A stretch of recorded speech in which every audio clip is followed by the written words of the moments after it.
Почитувани граѓани, дозволете да го искористиме присуството на медиумите и уште еднаш да апелираме за практичните потреби кои што во поплавените места се навистина неопходни за граѓаните, кои што трпат огромни штетни последици од поплавите.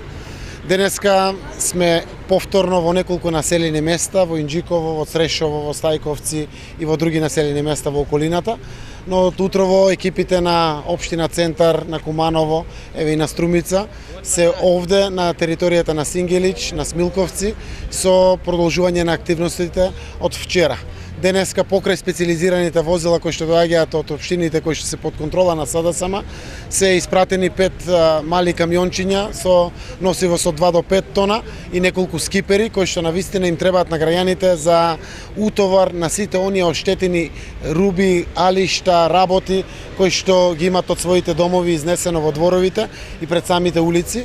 И навистина најголемата потреба апелираме да се испратат вакви камиончиња и други скипери за да може да се отстранат сите тие оштетени работи од самите улици.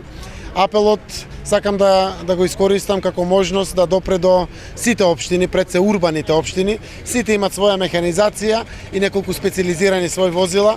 Навистина, ако сами дојдат и ги стават своите ресурси на располагање на државните штабови за управување со криза, како и на градот Скопје, може да се во многу помогне на граѓаните.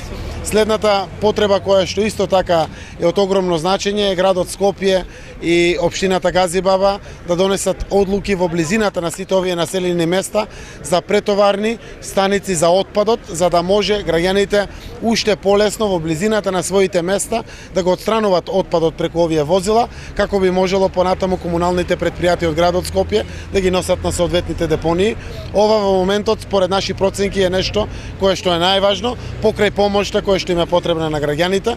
Денеска доаѓаат и неколку шлепери со вода, неколку комбиња со други прехранбени намирници ќе бидат распоредени по сите овие места, но апелот е навистина сите урбани општини може да се вклучат, имат своји механизации и можат од многу да помогнат на локалното население кое што трпи несогледливи последици.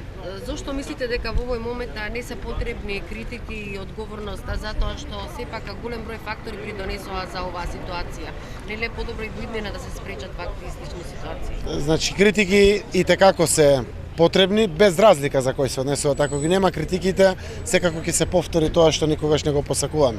Но во моментот, ако се директно извадат на површина сите слабости на системот, тогаш дефинитивно тоа може да предизвика дополнителен револт и гнев кај граѓаните кои што навистина им е многу болно и тешко во овие моменти. Чувствата се разиграени, навистина треперат во душите сите овие граѓани и буквално ни треба во моментот единство и солидарност на сите, вклучени во помагањето на граѓаните. Сите стручни луѓе и ние како опозиција ги знаеме деталите и слабостите на ова наше општество. Само ќе кажам, кога се е споено со државата и не постои државата, се е партија и е во моментот кога треба државата и државните институции тие ги нема. Но сакам тоа да го искористиме како една поука сите, да се вградиме заедно, солидарно, рамо до рамо и да му помогнеме на нашиот народ. Сега не ни треба политички поени, не ни требат борби за гласови или слично.